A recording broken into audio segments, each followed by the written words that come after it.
I never thought I'd be the guy sitting here, writing about how my wife, Lisa, turned out to be a complete cheat. We'd been together for 7 years, married for 4, and honestly, I thought we had a solid thing going. She was the kind of girl who always knew how to make me laugh, who'd compliment me when I least expected it, and I genuinely believed she loved me. That was until the last few months when I started noticing little things. Her phone was always locked, she'd sneak around with her friends more often, and she seemed distant, like she was hiding something. At first, I brushed it off. Maybe she was stressed at work or just needed some space. But deep down, I knew better. Something was off. Then came the anniversary weekend. We planned it out for weeks. A little getaway to a cozy cabin, just us, no distractions. I was excited, happy that she wanted to celebrate with me, especially since she'd been acting a bit weird lately.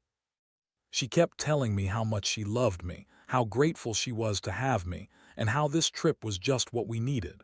But I could tell she wasn't entirely herself. She was more tense than usual, and her phone kept buzzing nonstop with messages I couldn't see. She'd silence it quickly whenever I looked her way, which was odd because she's not the secretive type. Usually, she's pretty open about her stuff.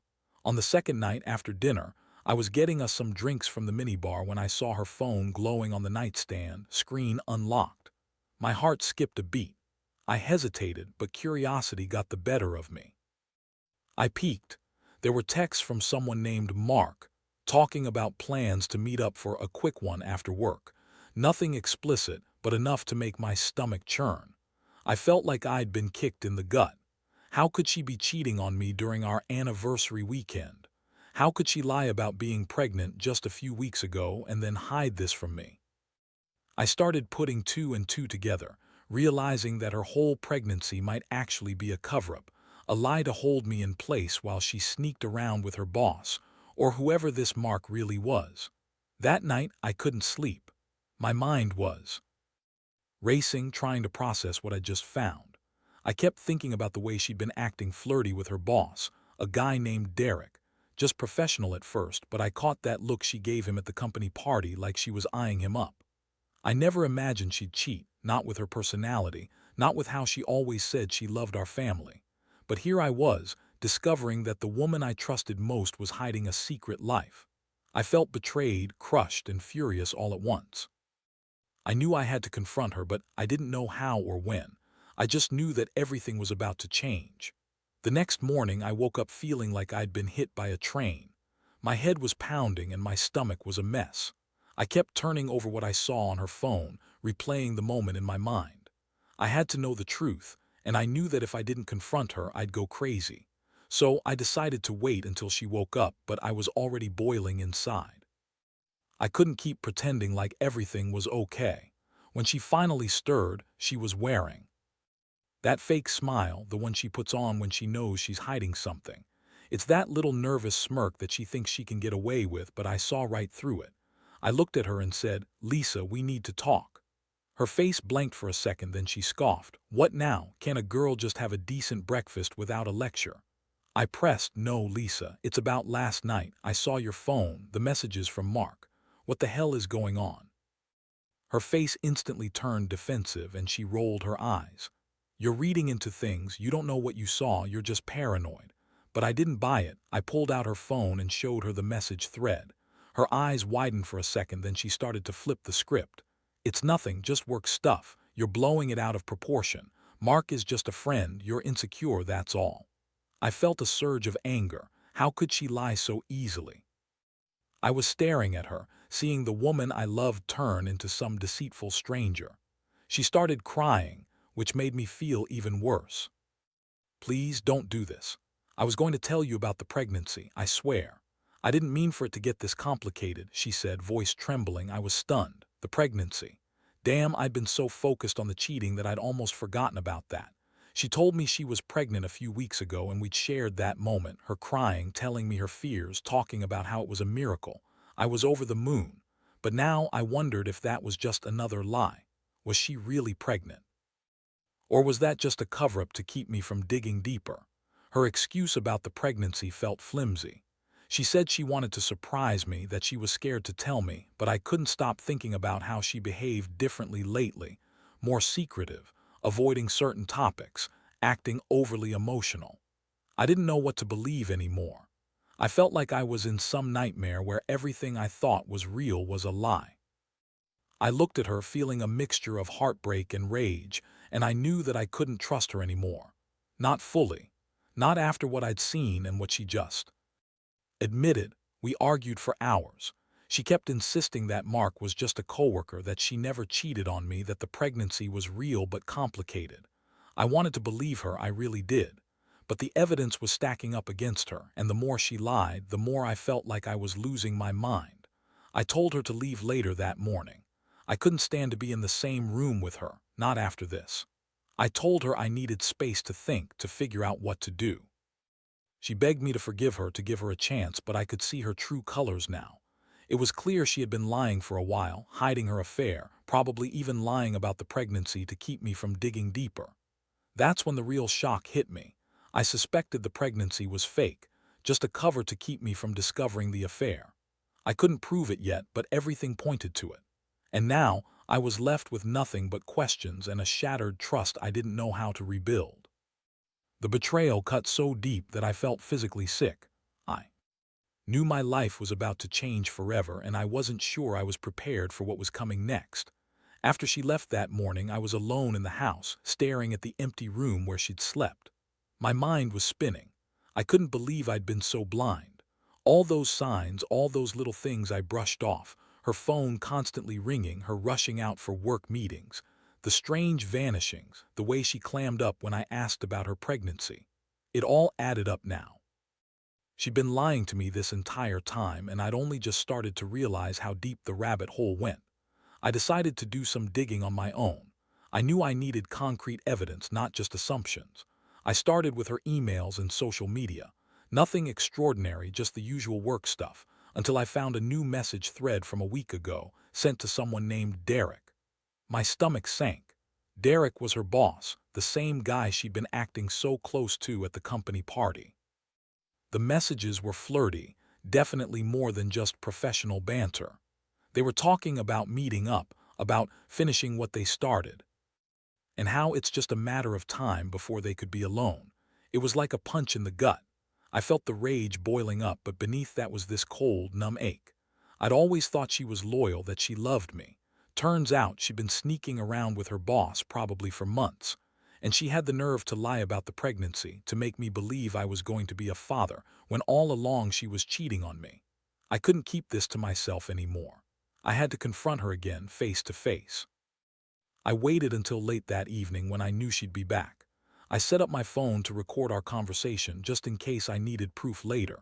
When she entered the house, she looked nervous, but she tried to put on that same fake smile. "Hey," she said softly, trying to act innocent. "Can we talk?" I looked her straight in the eyes and said, "Yeah, Lisa, we need to talk about everything. About the affair, about Mark, about the pregnancy. I know the truth now. I know you cheated on me with your boss Derek. I found the messages, and I know the pregnancy is a lie. So tell me, what the hell is going on?" Her face went pale and she started stammering. "You're crazy, that's not true, you're just jealous, you're overreacting." "Don't lie to me," I snapped. "I saw the damn proof. You've been lying from the start. You lied about the pregnancy and you lied about everything else. How long has this been going on? Since when did you start cheating on me?" She broke down crying again, trying to deny everything, but her voice was shaky. "It's not what it looks like, I swear. Derek, he's just a boss. I didn't mean for it to happen. It was a mistake. I didn't want you to find out like this." That's when I lost it. I told her I didn't want to hear her lies anymore, that I was done trusting her, done pretending everything was okay. I told her I was going to leave, that I couldn't stay with someone who lied to me, who had been unfaithful. She begged me to stay, to forgive her, but I was cold. I knew I'd been a fool, and now I had to figure out what to do next. The emotional impact hit me hard. I felt like I was losing my mind, like all the years we'd spent together were just a lie. I had loved her. I had believed in us. But now I saw her for what she really was, a manipulative, unfaithful woman who had played me for a fool. The betrayal cut so deep I didn't know if I'd ever be able to trust anyone again. All I wanted was to get out of there, to get some air and breathe again. I told her I'd be gone by morning, and she begged me not to leave, but I had made up my mind. This was the end of our story. And honestly, I wasn't even sure I wanted to start over, not with someone who could lie so easily, who could betray me like that. But one thing was clear. I wasn't going to let her get away with it. Not without consequences. That night I lay awake in bed, replaying everything. The fights, the lies, the way she looked at Mark at that party, the fake pregnancy, the secret messages. It all felt like a bad dream I couldn't wake up from. My mind kept circling back to one thing. How could she do this to me? How could Lisa, the girl I trusted with everything, be so manipulative and deceitful? I felt a mix of anger, sadness, and a kind of emptiness I'd never experienced before. In the days that followed, I knew I had to make a plan.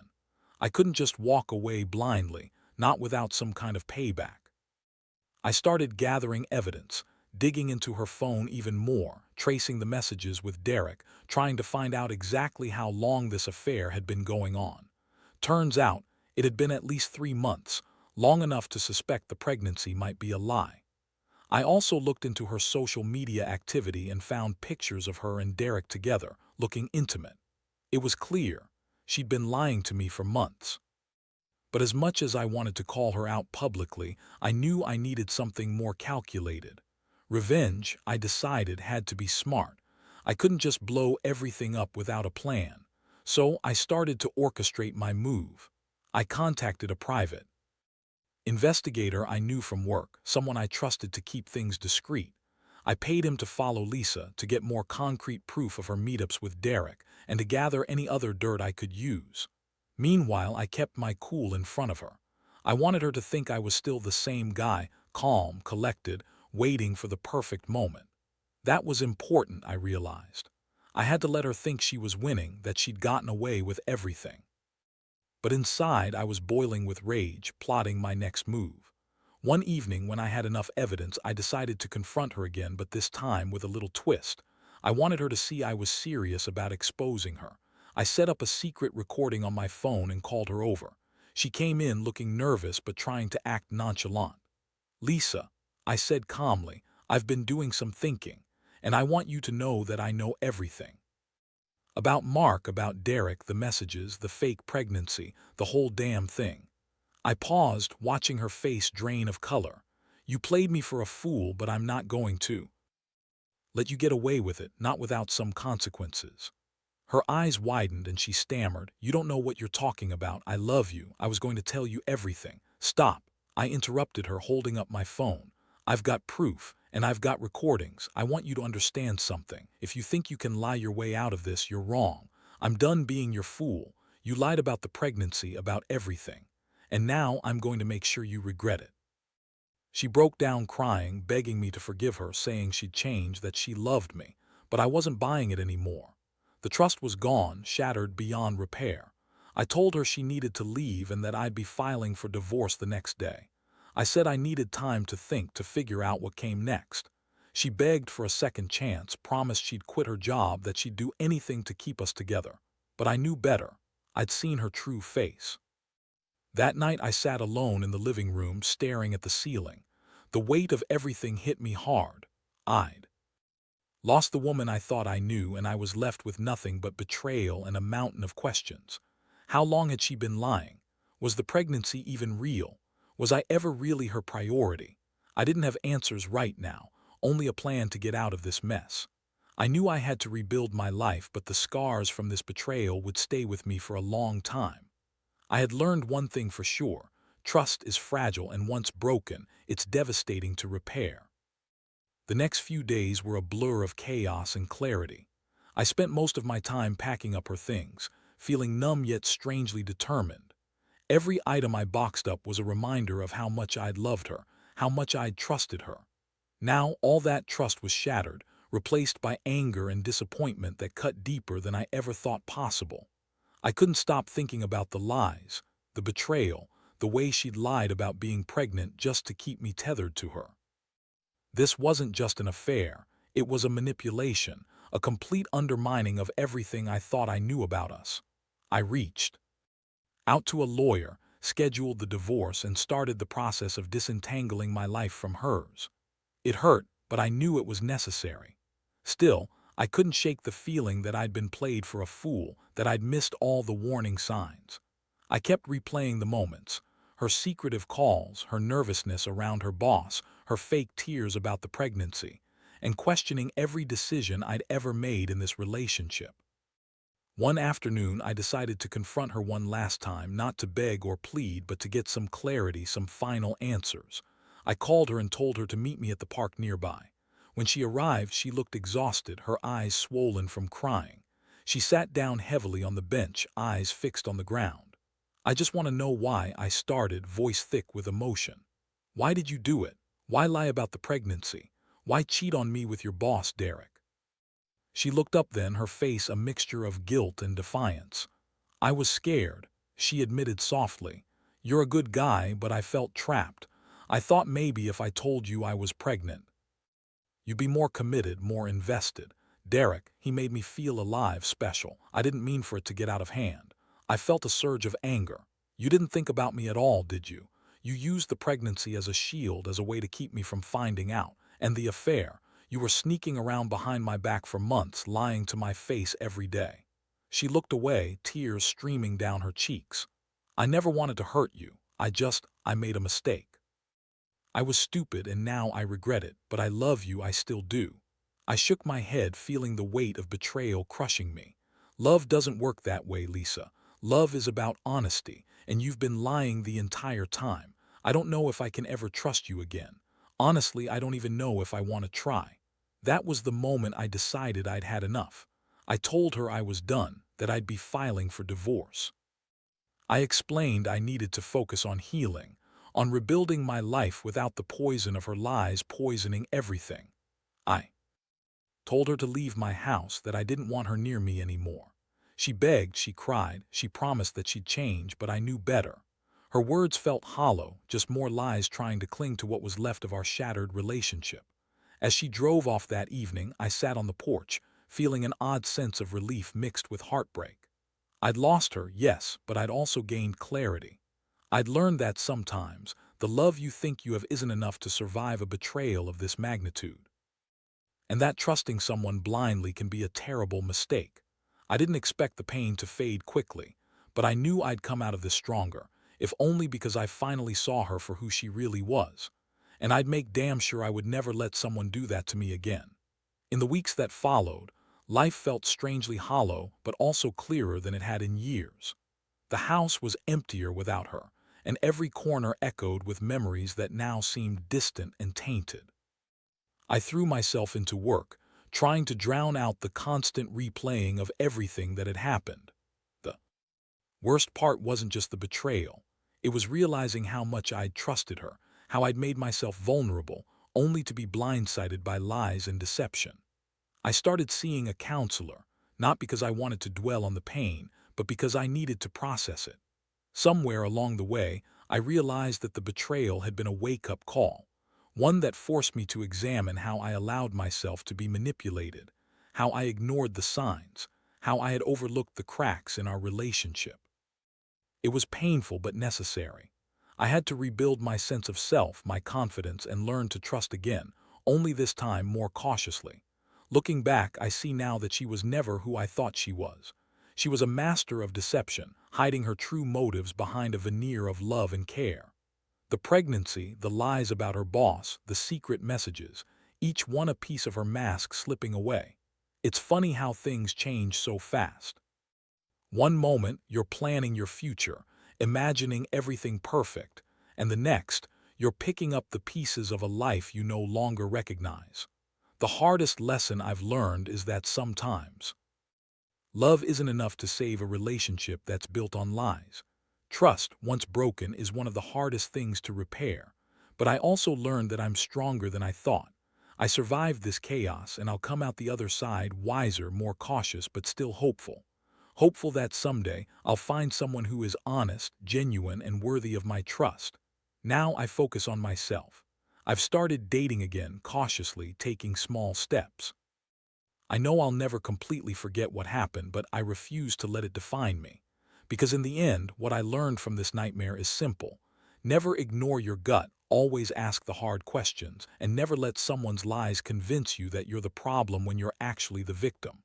And as for Lisa, well, I hope she figures out her own lessons.